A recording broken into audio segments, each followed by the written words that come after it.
Captain Daeho Kim stood on the bridge of the Nightshade staring at the view screen.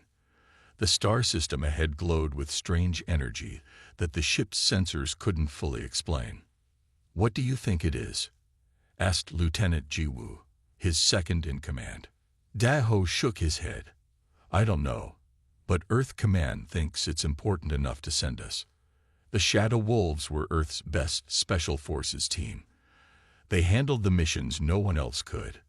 This time, they were sent to check on weird energy readings from this faraway star. Dr. Hannah Lee joined them at the front of the bridge. "The readings are unlike anything in our records," she said, pushing her glasses up. "It's not just light. It's alive somehow." Sergeant Taeyong snorted from his weapons station. "A live light. That's a new one." "Take us in closer," Daeho ordered. "But keep the stealth systems on full power." The Nightshade moved silently toward the inner planets. As they got closer, the strange energy patterns grew stronger. Then they saw them. Beings made of pure light floated around the second planet. They weren't solid like humans. They flowed and danced, changing colors from blue to gold to white. "My God," whispered Hannah. "They're energy beings. Conscious light." Daeho watched with wonder. In all his years exploring space, he had never seen anything like this. The beings seemed peaceful, building amazing structures out of light. "Can we talk to them?" he asked. Hannah nodded slowly. "I think so, if I adjust our communication array to match their energy patterns." Hours later, Hannah made first contact. The light beings called themselves Elysians. They were shocked to meet solid creatures like humans. In all their long history, they had never met anyone else. "They have no concept of war," Hannah told Daeho after several talks with the Elysians. "They've never fought each other, never built weapons. Never?" Taeyong looked amazed. "How did they survive?" "They had no threats," she explained. "Until now." The ship's alarm suddenly blared. Jiwoo rushed to the sensor station. "Captain, unknown ships entering the system." Daeho recognized the ships on the screen. "Voidborn." His voice was grim. Everyone on the bridge went quiet. The Voidborn were feared across the galaxy. They attacked worlds and drained energy from stars, planets, and living things. They left only cold, dead space behind. "The Elysians are made of pure energy," Hannah said, her face pale with fear. "They're perfect targets." Daeho faced a hard choice. The Shadow Wolves were here only to watch and report back. Getting involved could start a war with the Voidborn. But the Elysians had no way to defend themselves. "We can't just watch them die," he decided. "Jiwoo, ready weapons. Taeyong, prepare the strike team." As the first Voidborn ship approached the Elysians, they tried to welcome it. They didn't understand the danger. The ship sent out dark energy beams that started draining an older Elysian. The peaceful being screamed as its light dimmed. The first death in their entire history. "Fire everything we have," Daeho ordered. The Nightshade dropped its stealth shield and attacked the Voidborn ship. Their shots hit hard, surprising the enemy. The Voidborn ship pulled back, damaged but not destroyed. When the Elysians realized what had happened, they were shocked and confused. They had never known violence before. "They'll be back," Daeho told Hannah, "with a bigger fleet." Hannah looked at the frightened light beings. "Then we need to teach them how to fight." "Can beings of pure light learn to be warriors?" Taeyong wondered. Daeho watched the Elysians gathering around their fallen friend. "They'd better learn fast. We have 1 week before the main Voidborn fleet arrives." "No, not like that. You need to move as a group," Lieutenant Jiwoo said, trying not to show his frustration. The Elysians floated in a messy pattern, their light bodies glowing softly in the makeshift training area. 1 week was not enough time to teach beings who had never known violence how to fight. But they had no choice. Sun Mai, an Elysian who had become their main helper, floated forward. "We are trying, But we do not understand why we must stay in lines. Because if you spread out, the enemy can pick you off one by one, Jiwoo explained. Nearby, Dr. Hannah Lee watched with worry. They think so differently from us, she told Captain Daho. War makes no sense to them. Daho nodded. Then we need to find a way they can understand. Won Shikba, the team's communication expert, had made an amazing discovery. He could hear faint Elysian thoughts when they came close to him. And even more surprising, the Elysians could briefly enter human bodies. It's like they can share our minds for a short time, Won Shik explained. They can see our memories, feel what we feel. Hannah's eyes lit up. That's it. They need to understand why we fight. Sun Mei agreed to try first. She entered Hannah's body in a flash of gentle light. For a few minutes, Sun Mei experienced human emotions, human fear, and human love for family and home. When she left Hannah's body, Sun Mei glowed a deeper blue than before. I understand now, she said. You fight because you love, because you fear loss. More Elysians tried the sharing. Each one came away changed, now understanding what danger meant and why defense was needed. Meanwhile, Sergeant Tai Yong worked with the Elysian scientists on weapons. Voidborne ships had strong shields that human weapons couldn't break, but the Elysians could control light in amazing ways. What if we combine our technologies? Tai Yong suggested. They created new weapons, human guns that fired bullets wrapped in Elysian light energy. When tested, these light bullets passed right through Voidborne shield material. Not all Elysians supported these changes.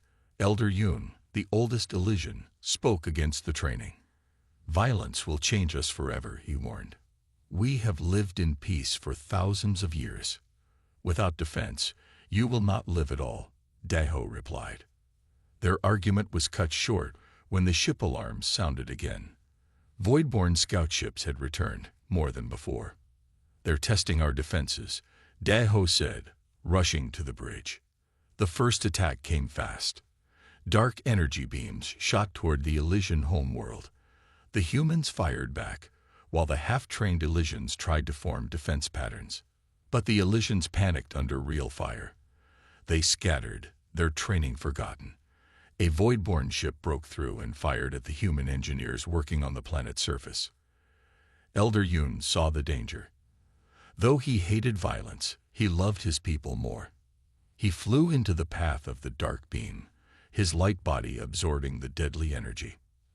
As he felt himself dying, Elder Yoon made a choice. He flew straight into Sergeant Tai Yong, merging with the human completely. Tai Yong fell to his knees, his body glowing from within. When he stood up, his eyes shone with blue light. I can see it all now, he said, his voice strange and musical. I know how to fight them. He raised his hand, and a beam of pure light shot from his palm, cutting a Voidborne ship in half. On the bridge of the Nightshade asterisk, alarms blared again. The main sensors showed hundreds of Voidborne ships entering the system. This is it, Daho said grimly. The main fleet is here. The sky above the Elysian world filled with Voidborne ships.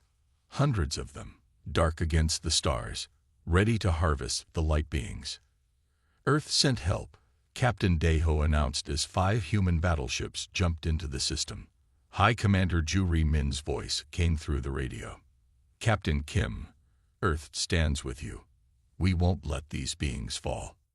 But even with help, they were badly outnumbered. The Voidborne fleet was huge. Dr. Hana and Sun Mai had been working non-stop. They found a way for Elysians to join with willing humans for longer times. These new fighters, called the Illuminated, could use both human fighting skills and Elysian light powers. We have 30 Illuminated ready, Hana told Daho. It's not many, but they're strong. The battle began. Voidborne ships fired dark energy beams at the planet. Human ships fired back, their weapons now loaded with light energy bullets. Tai Yong, still merged with Elder Yoon, led the Illuminated into space. They moved like bright stars, shooting beams of light that cut through Voidborne shields. For a while, It seemed they might win. The Voidborn had never faced enemies who could bypass their shields. But there were too many enemy ships. High Commander Jury's flagship took heavy damage. "We can't hold them all back," she called. Then the Voidborn revealed their worst weapon. A massive ship moved toward the Elysian sun and fired a strange device into it. The sun began to dim. "They're draining the sun," Hannah cried. "If the sun dies, all the Elysians will die too." Daho made a hard choice. "We need to destroy that ship. It's a suicide mission." He gathered the remaining Shadow Wolves. They would board their fastest shuttle and crash it into the Voidborn main ship. Before they left, Tai Yong stopped them. His eyes glowed bright blue with Elder Yun's light. "There is another way," he said. "With enough energy, we can create a light nova. It will destroy the Voidborn, but save our people." "Where will we get that much energy?" Daho asked. Hannah and Sunma stepped forward, holding hands. "From us," Hannah said. "All the humans and Elysians together." They explained their plan. The Elysians would channel their energy through the merged humans. Taeyong would focus this power into one massive burst. "But it might kill us all," Daho warned. "If we do nothing, everyone dies anyway," Sunmai said. As the Voidborn closed in, humans and Elysians joined together. Hana and Sunmai merged completely, becoming one new being. They would never separate again, but their sacrifice would save both peoples. The merged Hana/Sunmai began to glow brighter than a star. Taeyong/Elder Yun placed his hands on them, channeling the building energy. "Now," Daho ordered. Light exploded outward from the planet. It washed over everything. The Voidborn ships, the human fleet, the dying sun. Where it touched Voidborn ships, they dissolved into nothing. But the human ships remained untouched. Light does not destroy those who respect it. The Hana/Sunmai being explained afterward. The Voidborn wanted to take, humans wanted to protect. When it was over, the Elysian sun burned bright again. The Voidborn were gone. 1 month later, Captain Daho stood on the observation deck of the Nightshade Asterisk, watching as Earth and the Elysian world signed a peace treaty. Beside him, Taeyong smiled, his eyes still glowing faintly blue. "They called us Dark Warriors," Daho said. "And we called ourselves Light Beings," Taeyong answered. "But now we know, the universe needs both light and dark to survive."